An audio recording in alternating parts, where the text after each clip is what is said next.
Hello everyone, welcome to the Elliott Wave Forex.com YouTube channel. My name is Henry.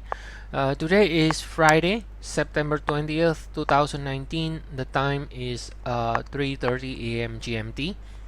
So today is going to be very interesting here, guys. We are looking at the chart of the SPY. This is the S&P 500 Spider ETF, and unlike the future, which is ES, and also in the cash, the SPY in fact has already broken above this July peak in July 27, right? So if you look at it then from this June, starting from June the 3rd, we do have basically the sequence is a high, right? Because it has already broken above this peak, and for that reason, it is favoring the bulls, right?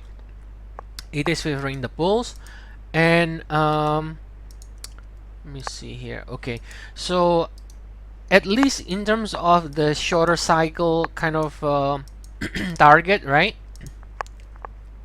We could see 100% extension from that low here, which can give us somewhere around 306. So not necessarily a lot of upside if you think it like that, because then you got a only a couple of points upside left. But still, because of this break above, let me see, I think I got it a little bit wrong here. You can go to around 307.5, right? A little some more points on the upside is the target on the upside. So you can see a little bit more upside, but not really that much more, right? Which is kind of the minimum. Now, of course, it can extend more than that, but I'm just talking about the minimum target. Still favors the bull side, at least until we reach around 306 target right here. Okay, now this cycle that starts from August is mature, and this is about to end soon as well. And now maybe one more like higher to around 306, and then we can get a pullback at least now. And then after that, guys, this is the one that probably is more likely to happen, which is a bigger rally to 306. Now after that, we need to be a little bit careful, right? Now we follow the trend, and we always try to come up with the count that follows the trend, right? The trend has been bullish for the past 10 years, and a lot of people have been trying to pick the top, and this is the top every single year, but they are proven wrong time and time again, because they try to pick the top, right? And like they say, the market can stay irrational much longer than what people can stay in the trade, right?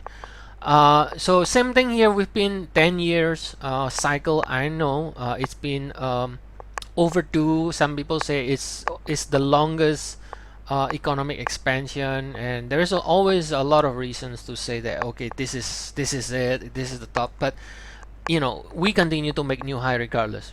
Okay, now the reason that I think for now, I think what I can say is that the shorter cycle, likely we can see a little bit more upside, but then once it reaches 306, 310, then after that, I can give you a couple of different possibilities, right?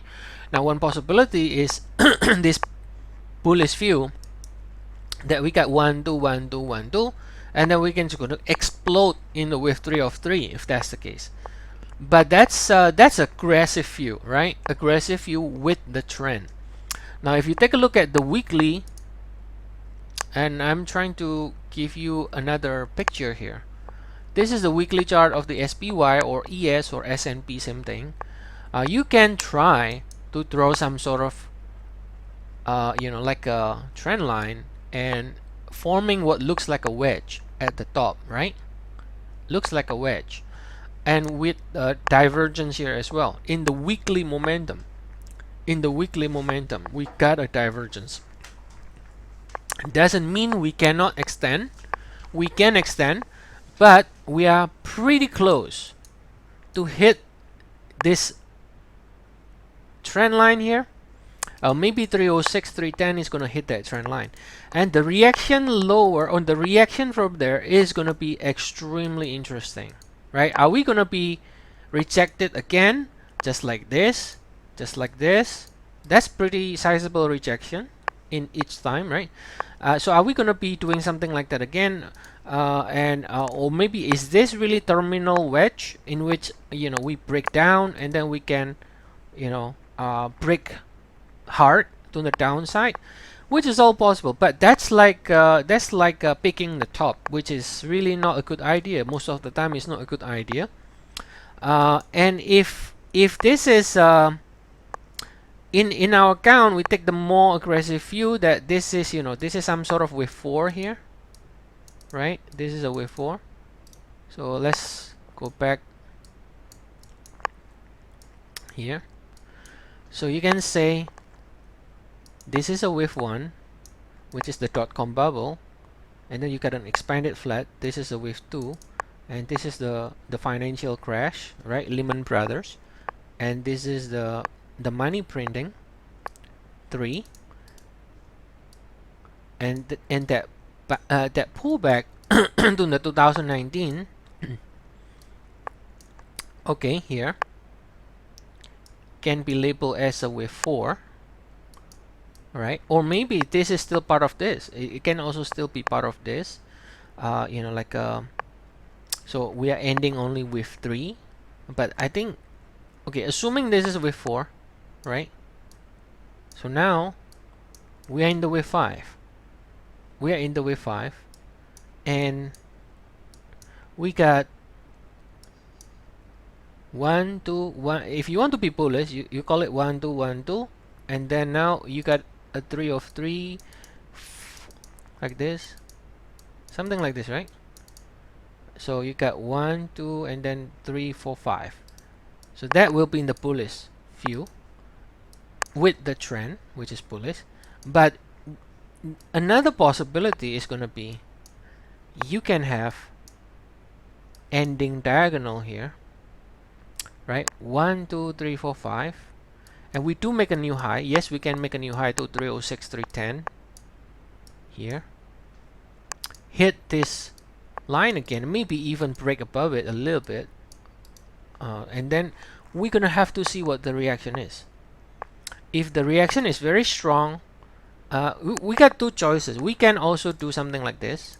We can have a diagonal like this, right? I know that the wave 1 is going to be the longest one if that's the case, but as long as this so-called wave 5 is shorter than this wave 3, technically we do not violate any Elliott wave principle.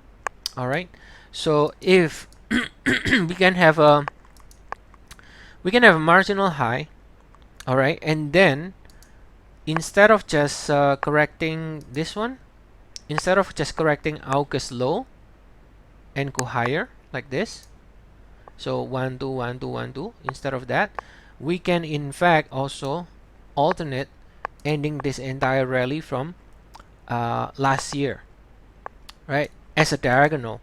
So then the pullback is going to be a three pullback that correct this entire rally from 2019, early 2019 or late 2018.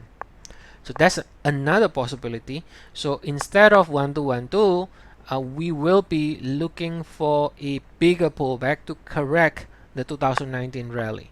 Now the third possibility is that now it can be doing this and then go higher again. Now if that's the case, then this is your wave 4, and then this is 1 of 5, 2 of 5, and then we go up again, 3 of 5, 4 of 5, 5 of 5, right, within still in the wave 5, which is possible. Third possibility is that this is your entire wave 5. This is your entire wave 5, and then if that's the case, we're gonna be looking for big correction, right? We're gonna be looking at big correction if this is your entire wave 5. But the question is, this looks like too small for a wave 5. I mean, if you're looking at the super cycle degree here, 1, 2, 3, 4, this looks too small to be the super cycle wave 5, and that's why I think overall there is still the possibility that we could see further upside, right? It's just that you need to be careful after we reach that 306, 310. See what the reaction is, how strong it is, and so on. And we might also need to there's also a possibility that the correction is going to be correcting larger degree.